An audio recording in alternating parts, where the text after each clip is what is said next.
You are your home. Take care of yourself. Hey, how's it going, you guys? Thanks for joining me for another episode of Bitcoin and Coffee. I'll be your host, Eugene Forrest. So what do we got going on tonight with these crazy cryptocurrency markets? Volatility, right? Back into Bitcoin, kind of spicing it up a little bit. Starting to see that sentiment once again that we won't see below $10,000. Whether or not that's true, I really probably couldn't tell you. We know that volatility is the name of the game when it comes to Bitcoin. So 11,400. It's a nice number, right? Are we going to be moving upwards? I don't know. As we continue to see more companies putting Bitcoin on their balance sheet, we've talked about this, right? As early investors, this is what we were hoping for because this is really going to start sucking up the supply of Bitcoin. Since we're post-halvening and we're down to that 6.25 Bitcoin every 10 minutes, there's not a lot of supply. We're starting to see Bitcoin from 10 years ago moving. Things are really starting to spice up out there as we're seeing whales dropping off. The number of Bitcoin in a wallet is starting to be reduced as more people are starting to have the network effect and join us here in this decentralized network as we continue to be censorship resistant, right? And my thoughts as I see this happening is to continue forward is the companies are collecting Bitcoin, right? And this is great. Now we need to start not eyeing only for when we get more companies jumping on board, reducing the supply, but when are these companies going to start interchanging Bitcoin between each other instead of just using the traditional financial system, completely eliminating them from the whole situation? That's a day to look forward to in the future and smile about. And you know who's here doing this with me is my lovely co-host, Sammy, over here on the sideline. Good evening, everyone. How you doing over there, Sammy? I am pretty good. You look like you wore a short sleeve shirt and you're scratching a bit. You look a little blurry, and I don't know how to make that not happen. Let me just wipe off the camera. Whoop, whoop, whoop, whoop. How's that, guys? Did it do anything? Stop moving. Maybe that'll help. No, you're still blurry. Whatever. Stop moving for a little while. We'll see if it changes anything. Oh, there you go. Now you're not blurry. See, it just had to refocus. So, Samantha, Bitcoin, it's over. Acorn. It's over 11,000. We're seeing 11,400, right? It's bouncing around there in a bit. Do you think the days of 10,000 are gone? I mean, do you think that we're going to see that 20-30% correction that it seems to pop up out of nowhere, sending us back below that $10,000 mark, giving, once again, as people like to say, that opportunity to accumulate? I don't know. I would like to say no, that we are never going to go below 10,000 ever again. But I mean, how do I know? I don't know. So the network effect is starting to become apparent, I believe, as we're starting to hear more and more news stories, more and more companies getting on board, and a lot of news about wallets, right? Wallets holding either this amount of Bitcoin and this amount of Bitcoin today and what the differences are. Yes, that chart was very, I did like it. It was uplifting. So what do we got going on? Did anybody join us in the chat? Is there anyone here as we talk about this magical internet money out here that's supposed to revolutionize the future? No, people have liked us, but no one's talking. So you're there. We know you're there. You guys got a comment in the chat. Let us know what you're thinking. Of course, this is always just a roundtable discussion. No one's trying to sell you any classes or website or anything like that. We just want to talk about Bitcoin. We want to talk about the future. We want to talk about cryptocurrency. We want to talk about how we all work together to make it better, right? And personally, me and Samantha believe that Bitcoin is going to do that because it eliminates the third parties. The third parties that are always charging you a fee here, a fee there, a fee later, right? I mean, remember for the longest time that, everybody and their mother would go to like the Jackson Hewitt or the whatever and, to get their taxes filed. And then everybody started realizing that these were just like temp jobs that they hired anybody and they were just using like TurboTax, kind of filing. And then why am I paying you $200? Why am I paying you $200? It's that same thing. Why? Why is somebody else holding your money? Why is somebody else doing stuff for you? I don't know. I still think that it's nice now that the banks are holding your money, making money with it. and you get nothing for it. Yes. If you don't get a direct deposit for a certain amount within a month, then you'll get Oh, a yeah, fee. then you get the fee like I get, where they're all like, oh, hey, you haven't been using, like, your money. Here is a $12 maintenance fee that if you just used your money, we would waive. Well, I mean, it's because they collect 2% off the merchant. Of course. I don't, yeah. Yeah, let's just go with that. I don't use my bank account often enough, apparently, for it to be profitable for them. Ah, Josh is here. Josh, buddy, thanks for joining us. I'm glad that we could have one good friend out here. It makes us not feel so crazy out here talking about magical internet money in the woods. He says the corporation's gonna full gobble mode. They are going full gobble mode. The hungry hippos. Yeah. I mean, it does seem like it's going to be like a domino effect, as they like to say, you know, now that MicroStrategy, like, you know, popped the bubble on that one. And now we're seeing, I mean, we did see that nice chart where there's like bubble after bubble after bubble after bubble showing the top like 20. Yes. And now that Square's on there and everything else with their 50 million, it is. I mean, yeah, it's enticing. It is getting up there with the people that you know as names that are like, oh, really? They're on the list too? And what? I mean, Fidelity Mutual is saying that, you know, people should start carrying 5%. I mean, that's a lot more than the standard 1 to 2% that we heard for a while, just as, you know, like a lottery ticket. Rob Ert.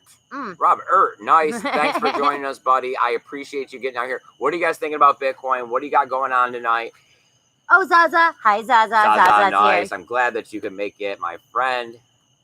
Yeah, Zaza says, I got a quote from Jackpot Jack Services today. Sounds really legit. I know. I mean, now it's hilarious. Like, as I'm like seeing, you know, when you see the tax season stuff in it, it's just like, for real. Like, yes. I mean, we file taxes. We do. We just do it for free. It is very easy. And it's like, for the longest time, I remember it being like, no, we have to pay the tax man. Have to pay the tax I've only had one job for this entire year, and it should be super easy, but we have to pay the tax man because this is like a fine knit, like, landmine of auditing problems. And it's not. I mean, this is a little off topic, but personally, I believe it has a lot to do with the fact that, you know, a lot of us, we were stuck in front of the television all the time, right? And I mean, what the stories told us is how we believed life was supposed to be. And, you know, you pay a person to do everything, you do things a certain way, and that's not necessarily how life has to be. So when it comes to finances and what television has taught us is real and what the real world will allow, you know, you have to start making some sacrifices. And yeah, paying the tax man to do the taxes to pay the tax is not necessarily one of the bills I want to pay. I mean, I'm still waiting for that car you get when you're 16. All right, like, for real. If life is like TV, well then what the hell, man? All right. So Rob asks, what kind of animal is in the background? Well, because I can see what you're looking at. That is a white turkey. She is hunched over. Yeah, she might help the cause if she actually whooped up, because then you'd see. But yeah, there's a white turkey. There's also a brown boy turkey that's like off closer to Eugene. So they are turkeys, all of them. They're just hanging out. They're trying to go. They're trying to go to sleep. Yeah, turkeys. All birds really can't see. Well, all barn birds, I guess. Livestocky birds, they can't see very well, so they kind of shut down pretty easy. Zaza says MS Biddy says hi, that he's busy. Oh, okay. Nice. MS Biddy has been messaging us. You guys Yes. can always find our email address. It's listed down below. I really haven't checked that Proton email much. Oh, you suck. It's one of the only few things that also doesn't push notify on my phone as well, so I don't get those. The only thing that ever seems to pop up in there is scams. Everybody likes to try to scam you on Proton Mail because it's, you know, it's confidential, it's private. I know. If they could just get you to click one extra button, man, they got you.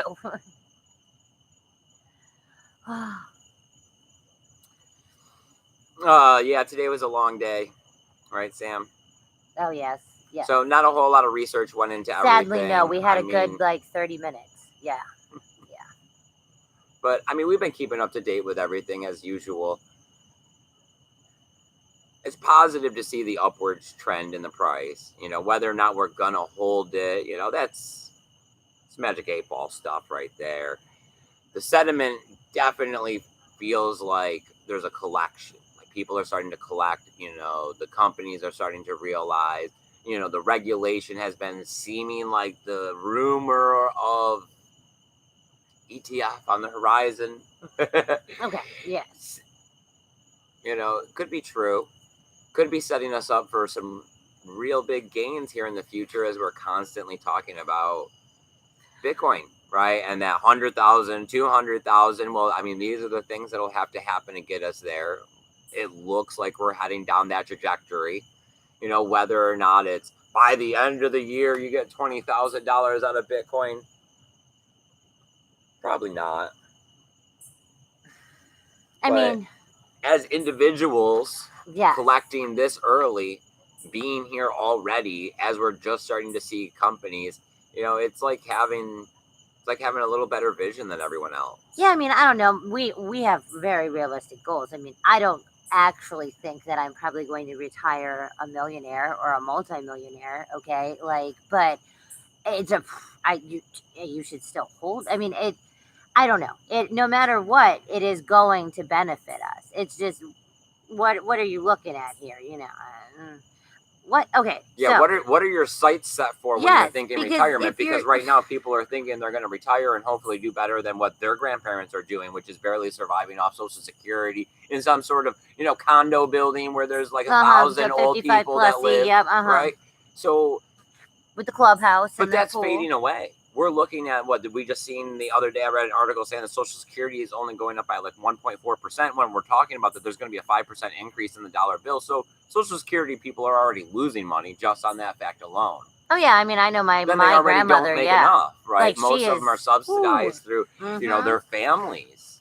I mean, I think she gets a retirement pension from my grandfather, gets her normal actual like little Social Security, and is on like in a like low income subsidized retirement like apartment, and still, I mean, we're talking like budget down to like the pennies, and it's just we see quite a bit that a lot of older people, they are going to these RV parks and campers and trailers and things like that, because that is the new way to live for them on their limited income. I mean, besides the fact that yes, usually, I mean, not saying that you cannot get almost free or free campers and things. I mean, that is really your biggest chunk is trying to buy your dwelling. Yeah, but you find the lot rent for places like that anywhere between $300 and $500. When you go and you look and you say you want to just rent a small house, even a small block house, you start looking at $1,000 to $1,500 minimum. I mean, that's a big difference when you start talking about their income, which is usually $2,000 and below per month.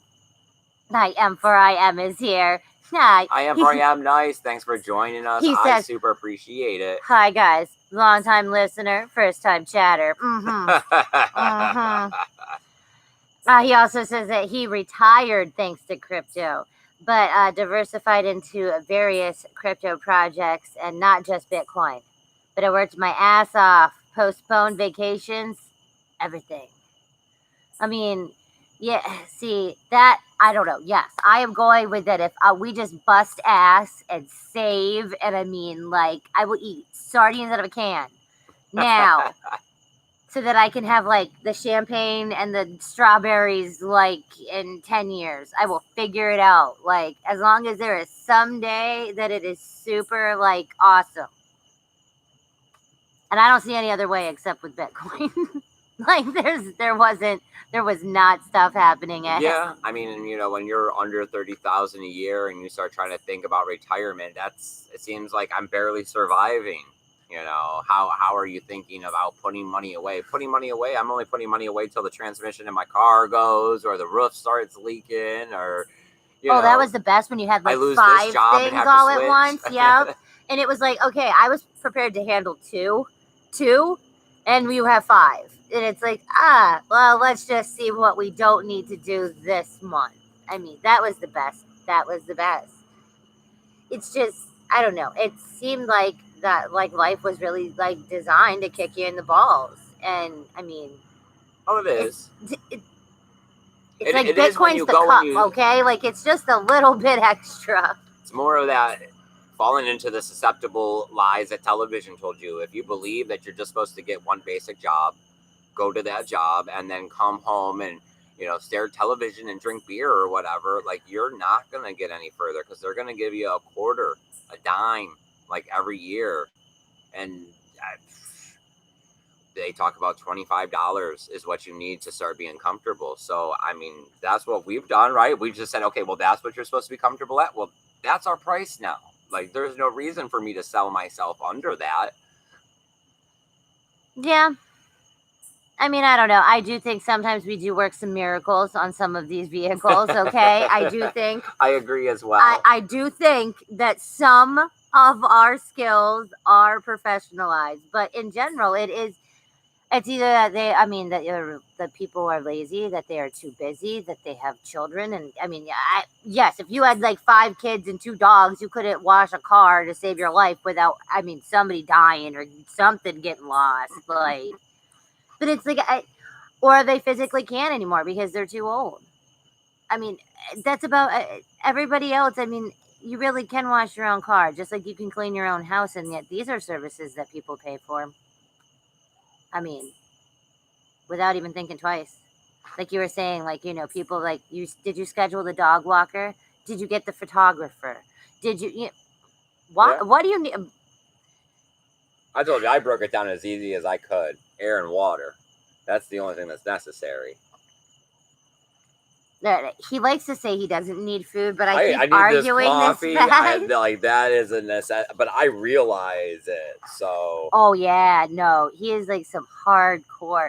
I'm telling you, and coffee is a painkiller. Apparently, he'll say, "Oh, my mouth hurts. Oh, my hand hurts. Oh, I stubbed my finger." Coffee. Oh, it's better. I feel better. Yeah, I don't know what kind of coffee you're drinking, man, because it's not the same kind I am. Josh says that he is providing liquidity on 2 small dexes with incentives on making nice profit. Nice. Yeah, it's nice to see the DeFi situation still continuing to hold through, even though we had, the blow up and the pop and all of the food tokens. I mean, like you were saying, Josh, he kept saying that there was, lividity to the DeFi project. There is real use case scenario for it, and it's going to be here to stay. It's looking like. So finding these good projects now and investing small amounts if you have it to spare and all of that, and getting involved and learning about this seems profitable. Like at this point, I would say Eugene Forrest would say it looks profitable.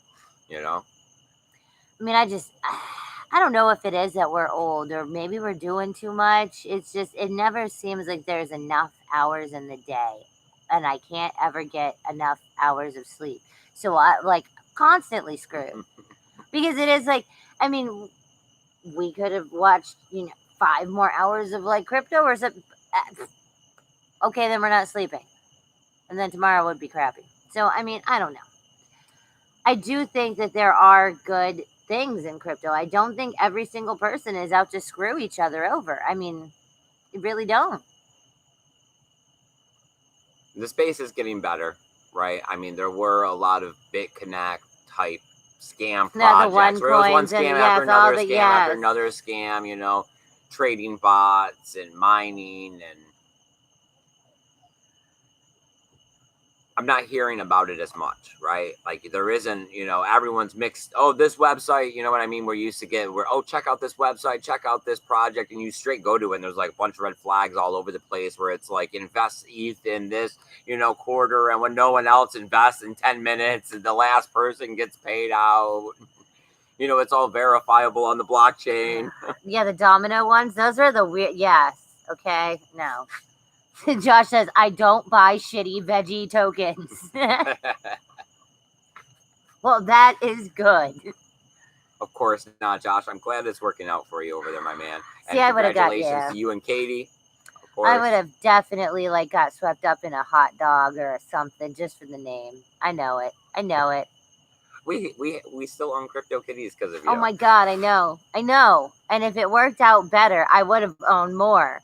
I am. You just have to be the longest hodler of the crypto kitty. Yeah. So like when you're like 60 or something, and you say, "Yeah, I got this Gen 10 crypto kitty." I think my first one was a pretty, like, I had one that was a pretty low or better gen. I Yes, haven't okay. even looked at that stuff in. I know, man. I A even year? made Kitty Offspring. I mean, I paid out the ass for everybody to have Kitty this, and I don't even know. I don't even know. I mean, that's why people are talking about what the non-fungible tokens, the Nifties or whatever. Yes. That's why they're going to have value, right? I mean, I get it. That's like yeah. All right, you spent money, you bought crypto kitties, and they're sitting there. I mean, yeah, it's kind of crap, but it is collecting value. Yeah, It'll be it's worth there. something at some point. I mean, you can't really lose it unless you lose the wallet, which is becoming less and less of a thing, right? To lose your wallet. Yeah, that's another good thing that hasn't. I mean, there was quite a lot of them. Okay, like when we did the article, that was that there was more like ransomware. Okay, so yeah, that's crappy and bad side. But then, I mean, doesn't everybody say that every criminal and everybody uses like Bitcoin, and cryptocurrencies? So wouldn't these ransomwares that all of these hospital and medical professions, thanks to COVID, had to pay out because they were saying to stop paying these people because then maybe they'd stop doing it. So where'd they get all that Bitcoin from? Like, I mean, did the hospital in whatever Massachusetts that got ransomware, they just had that laying around somewhere? Well, usually they're insured for situations like that, so it said they'd have to go and hire cryptocurrency specialists and have them brokerage a deal with an OTC desk to buy Bitcoin so that they can send to the send the ransom, right? Of course. Yeah. Okay. I want to be the cryptocurrency consultant that the hospitals are getting a hold of to work with the OTC desk to be sending the ransomware off and then still taking a cut and 1 Bitcoin to my address. Thank you for the payment. Well, it's the fee. I will show you how to send a Bitcoin address and a transaction. Not a problem. No, I'll just here we go. I'll just do it all myself. It'll be so much easier. I got it on my phone. Hold on. No need to worry, your little. No, it's fine. It's complicated.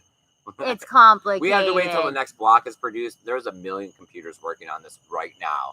I mean, you don't have 10 minutes to waste, right? No. You gotta love it. You gotta love it. So how long have we been out here, Samantha? 23. Ooh. 23 minutes. All right, guys. Well, I guess we're going to start closing this down. Just learn Daniel. Just learn Bitcoin, Daniel. Hi, Daniel, buddy, I'm glad that you can make it my friend. I appreciate it. Hit the thumbs up. Share this video out. We're going to start closing it down here, though, unless you guys got more that you want to talk about. Of course, we love talking cryptocurrency and Bitcoin. Love it. All right. So as far as getting out there and us passing out flyers, which is the thing that we like to do, I know we keep talking about it and we're not making any real progress, it seems like. So far, I've continued to look into this, and it looks like all of the EDM events that have been scheduled and have dates are in arenas, and they're driving in.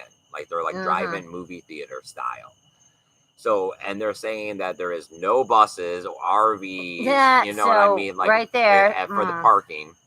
And then they're saying that that you can exit your vehicle, but you have to wear a mask if you exit your vehicle, and that will have a railing next to your vehicle, but you're not supposed to go deal with the group next to you. So it's like you're gonna be like, okay, so like how they have like the little cordoned off like curbside pickupness, like how like you like literally like there's little walls on each side of your parking spot, like that is your. I mean, that means like 3/4 of your cube or whatever your parking spot is going to be gated or fenced in some way so that you can't go. And then no vendors, no food, no drinks. Because they don't want people leaving and walking around areas. And being without a snout mask, walking around saying, oh, I'm trying to go get food, or, oh, I just shoved the corn dog in my face. That's why there's no snout mask. No, nothing. And then they're saying that you can bring your own stuff, but that arrive very early because, yes, Lots of searching. Why? Oh, because you're letting everybody in on their private vehicle. Wonder why. Right. Don't look under my seat. I don't know what you're talking about. No. Oh, and the best part I thought was absolutely the best. You cannot be alone. So you can't be a loner or a loser or whatever they call it now. You can't be a loser. You can't just drive yourself to a concert. No, you have to at least have another person. So it is like carpool rules, like right off the bat. Well, they got to make sure that they at least get paid twice for every spot. That and that I think the ones there was one that was in Georgia, but like they were saying that you had to like follow like the state like driving like traffic. So that's no drinking and driving, right? That's not. I mean, to the best of my knowledge, if you're drinking and the car keys and your vehicle is anywhere within your that's a DUI. So I don't know what level of traffic like are they following? Because I don't know. There's just a bunch of bumps here that I don't know. We have been looking. We have actively been trying to find something, but I mean, they all kind of sound like that, like this. Mm-hmm. And I've been seeing that. All right, some of the ones that are later out are starting to take deposits, but without seeing any events go off where it's going to be the traditional sense, or at least a situation where it's going to be not profitable, but worth our while to go to the event with the bus and be able to pass out. Oh yeah, I mean, and start collecting money, right? Like I definitely I hate asking you guys for money. You guys know that. I can't believe we can't even. I mean, trying to raise up money to go out and do this. It's like I want to make sure it's worthwhile. So we may have to redirect to. I know that there is a few festivals, like fair kind of deals that we could go to and possibly set up a booth out front of the bus. We like the EDM thing because we thought that it was a good crowd. Yeah, because they were receptive to the information. Yeah, they're all hippie-ish. Everybody's happy. Like it's very easy to talk to everybody in that setting. So I don't want to have to switch directions, but we may have to. We're going to continue to keep eyeing everything. I guess I'll stop talking about it on air as much with you guys until we can figure out more of what's going on. But we are still working on it. We are still a not-for-profit organization. We are still constantly out here trying to get the word of Bitcoin into people's ears so that they can understand. The more of us that opt into the system and opt out of the fiat system, not only the better off we're going to do, but the better the world's going to be. We will be able to do this bus and flyers.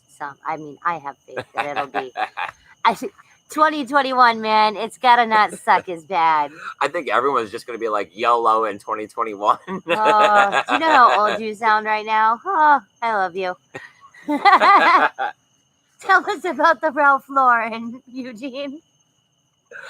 All right. Is that it, Samantha? Anything good over there in the chat? Oh, Zaza said, "Are you a non-for-profit?" Yes. Yeah. I don't. Actually, we are literally filed. Yes. Bitcoin and coffee isn't a legitimate business. I did file it, and I have filed that we make no money. So. Yep, we are. Yep. Yeah, and every dollar that has come into this channel has went back into this channel. We spend more money on Bitcoin and coffee than we've ever taken in off of this. I mean, yes, okay. If you were looking at our chart, it would be, let's just say, definitely not bullish. I mean, I don't know. We love it. We love you guys. We do it no matter what, all the time. He gets all sorts of mopey and pissy when we go more than 2 or 3 days because it is, we have nobody else to talk to about this stuff. And sadly, we've talked to each other for way too long.